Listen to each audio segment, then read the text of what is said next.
Welcome back. Bulletin کا باقاعدہ آغاز کرتے ہیں اور آپ کو بتاتے ہیں کہ لاہور کی انسداد دہشت گردی عدالت نے 9 مئی کے مقدمے میں شاہ محمود قریشی کی ضمانت منظور کر لی۔ عدالت نے محفوظ فیصلہ سنا دیا۔ لاہور کی انسداد دہشت گردی عدالت نے تھانہ شادمان میں درج 9 مئی کے جلاؤ گھیراؤ کے مقدمے میں پی ٹی آئی کے سینئر رہنما شاہ محمود قریشی کی ضمانت منظور کر لی۔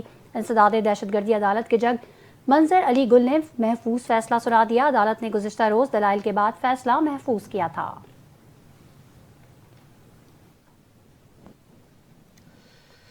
آپ کو بتائیں کہ پی ٹی آئی رہنماؤں نے بیرسٹر گوہر، عمر ایوب، علی بخاری، شعیب شاہین کو احتجاج اور توڑ پھوڑ کے مقدمات میں بری کر دیا۔ ڈسٹرکٹ اینڈ سیشن کورٹ اسلام آباد میں پی ٹی آئی رہنماؤں کے خلاف تھانہ کراچی کمپنی میں درج مقدمے کا محفوظ فیصلہ سنا دیا۔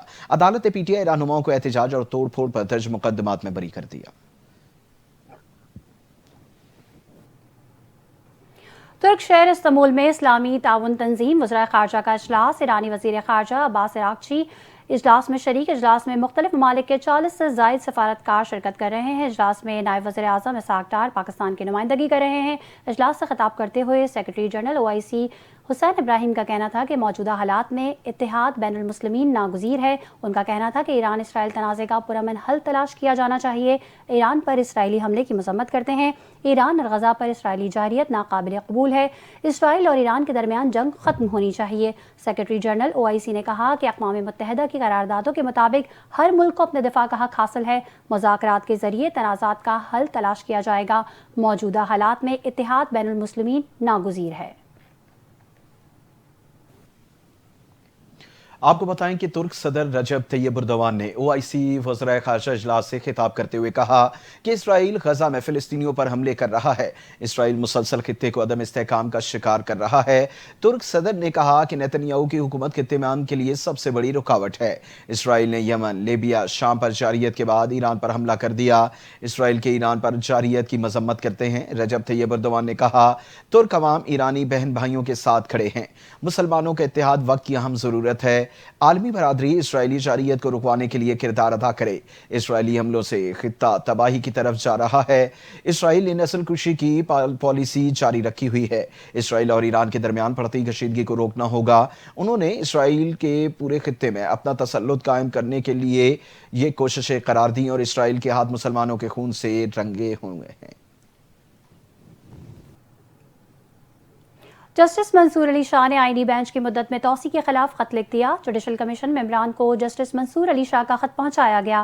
جسٹس منصور علی شاہ نے خط میں کہا ہے کہ 26ویں ترمیم کے اس فیصلے تک توسیع نہ کی جائے۔ خط میں انہوں نے کہا ہے پیشگی بتا دیا تھا کہ 19 جون کے اجلاس کے لیے پاکستان میں دستیاب نہیں، توقع تھی عدم دستیابی پر اجلاس مؤخر کیا جائے گا۔ انہوں نے خط میں لکھا ہے کہ ماضی میں ایگزیکٹو ممبران کی عدم موجودگی پر اجلاس مؤخر ہو چکا ہے۔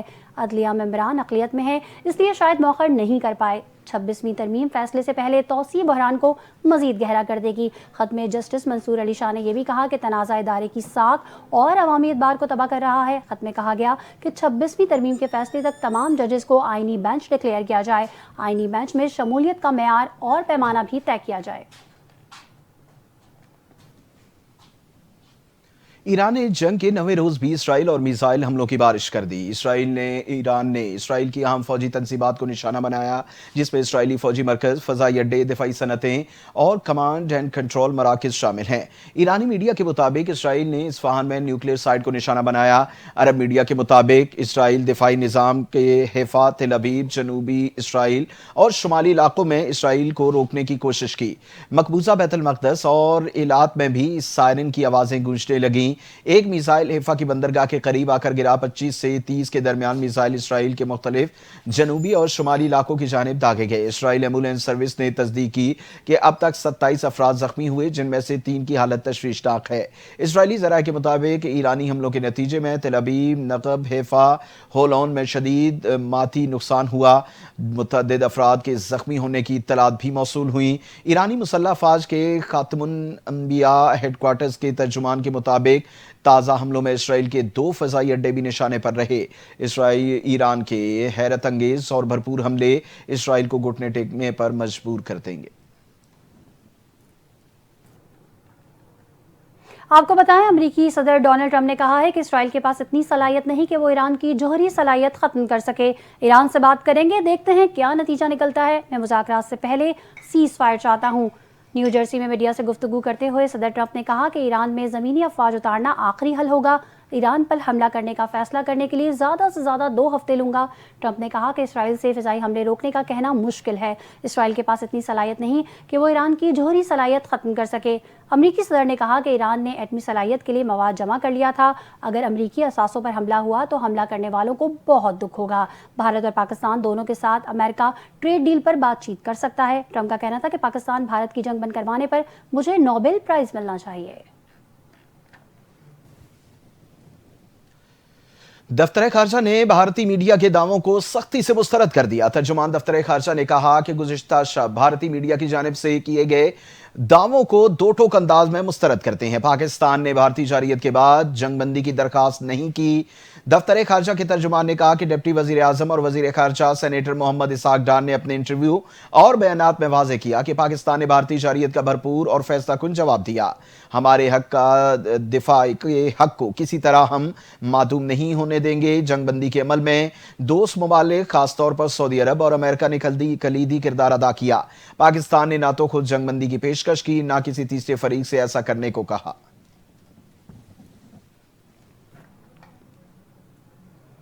وفاقی وزیر خزانہ محمد اورنگزیب نے کہا ہے کہ حکومت نے طویل مشاورت کے بعد درآمدی سولر پینلز کے پرزہ پر تجویز کردہ 18% ٹیکس کو کم کر کے 10% کرنے کا فیصلہ کیا ہے.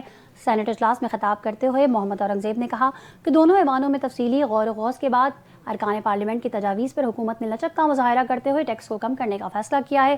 اس ٹیکس کا اطلاق صرف 40% درآمدی پرزہ پر ہوگا, جبکہ امپورٹڈ سولر پینلز کی پلیٹوں پر صرف 4.6% ٹیکس لاگو ہوگا.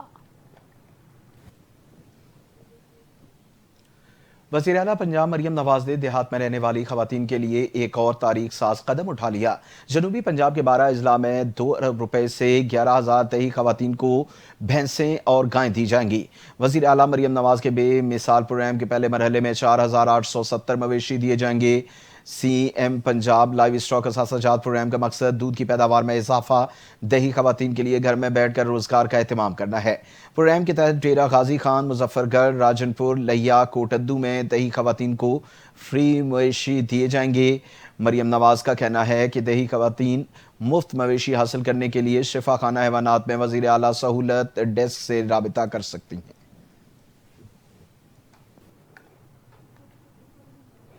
قومی اسمبلی کی قائمہ کمیٹی برائے خزانہ نے تنخواہ دار طبقے پر انکم ٹیکس مزید کم کرنے کی تجویز منظور کر لی. سید نویر قمر کی زیر صدارت قائمہ کمیٹی خزانہ کا اجلاس ہوا. اجلاس میں تنخواہ دار طبقے پر انکم ٹیکس کی رد و بدل کی تجویز منظور کر لی گئی. اجلاس میں انکم ٹیکس تجاویز کی شقوار منظوری پر غور کیا گیا. اجلاس میں 6 لاکھ سے 12 لاکھ سالانہ آمدن پر ٹیکس 2.5% سے کم کر کے 1% کرنے کی تجویز منظور کر لی گئی. اس کے علاوہ اجلاس میں کارپوریٹ سیکٹر پر سپر ٹیکس میں 0.5% کمی کی تجویز بھی منظور کر لی گئی.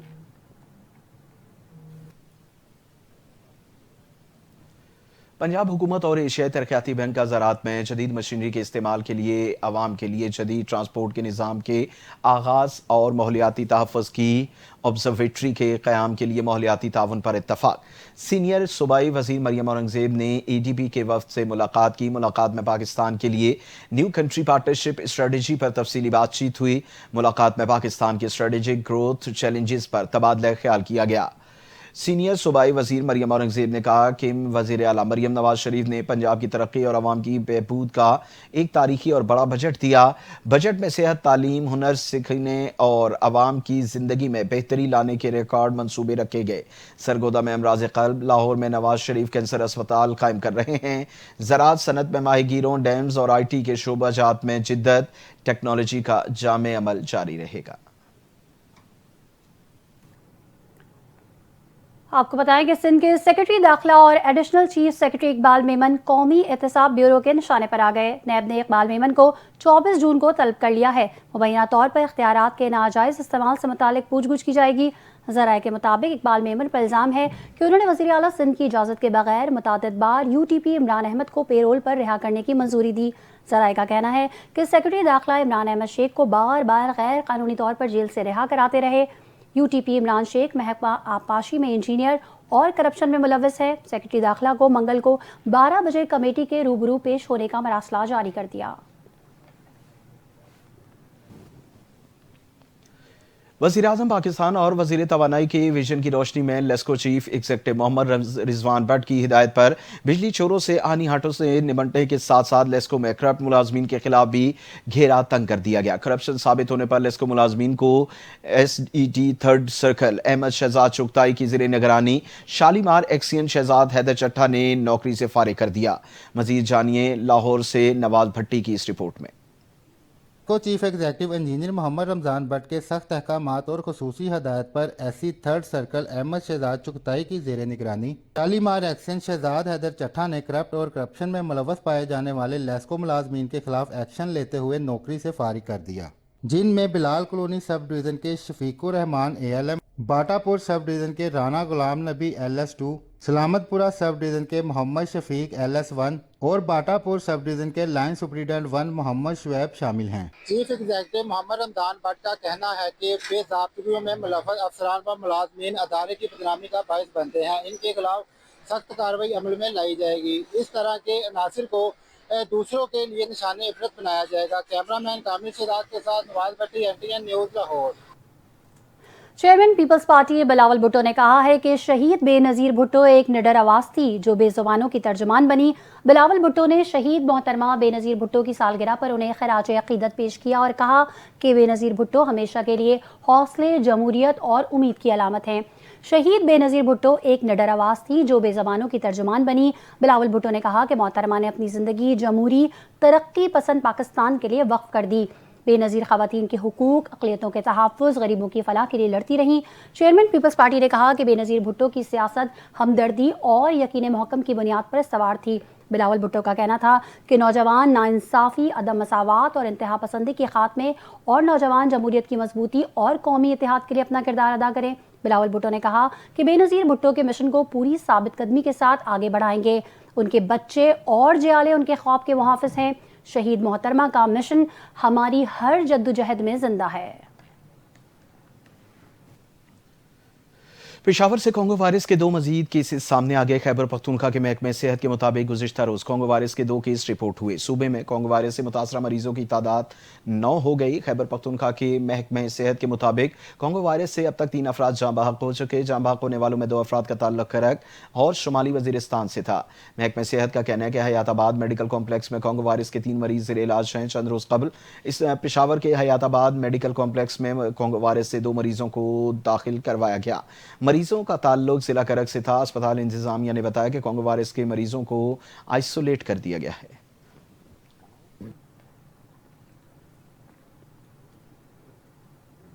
کراچی سے آپ کو خبر دیں گے، کراچی کے جن اسپتال میں کانگو کا علاج کرنے والے ڈاکٹرز ہی کانگو کا شکار ہو گئے۔ جن اسپتال کے 2 ہاؤس آفیسر میں کانگو وائرس کے مشتبہ کیس کی تصدیق ہوئی ہے۔ دونوں ڈاکٹرز نے ابراہیم حیدری سے رپورٹ ہونے والے کانگو کے متاثرہ مریض کا علاج کیا تھا۔ جن اسپتال سرائے کا کہنا ہے کہ ڈاکٹر عمر اور ڈاکٹر ذوالقرنین کو علامت کانگو والی ہیں۔ ایک ڈاکٹر کو جن اسپتال آئسولیشن وارڈ میں داخل کیا ہے، دوسرے ڈاکٹر کو گھر پر آئسولیشن میں رکھا ہے۔ ڈاکٹرز کے نمونے PCR ٹیسٹ کے لیے نجی اسپتال بھیج دیے گئے ہیں۔ رپورٹس کے نتائج پیر کو متوقع ہیں۔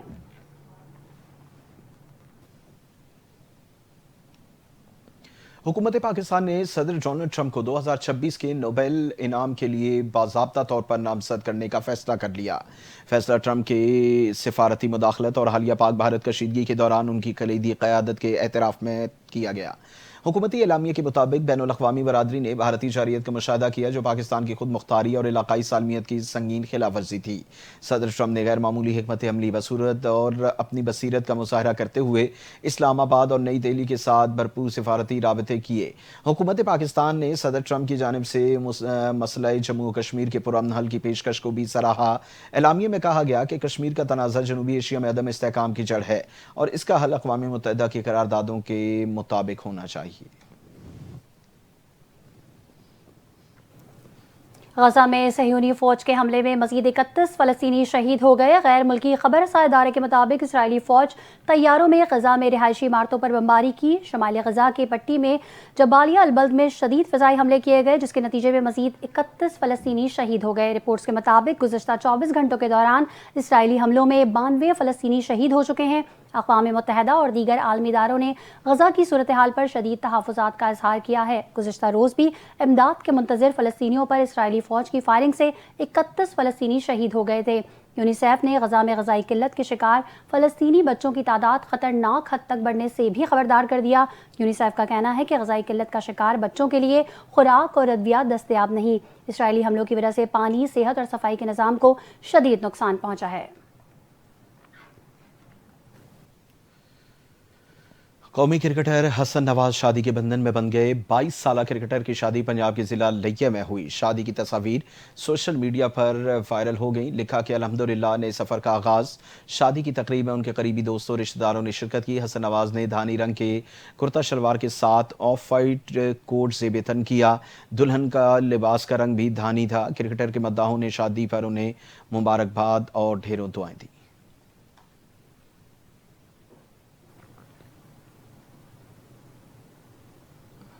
اور آپ کو بتائیں سیالکوٹ میں گزشتہ کئی روز سے سورج کا راج تھا۔ آج صبح سے بادلوں اور سورج کی آنکھ مچولی جاری تھی۔ مزید احوال جانتے ہیں ہمارے نمائندے ملک علی سے۔ جی علی، بتائیے گا موسم کیسا ہے؟ کئی روز سے سورج جو ہے وہ آنکھیں دکھانا شروع ہو گیا تھا۔ آج صبح سے جو ہے وہ سیالکوٹ کا جو موسم ہے خوشگوار ہو چکا ہے۔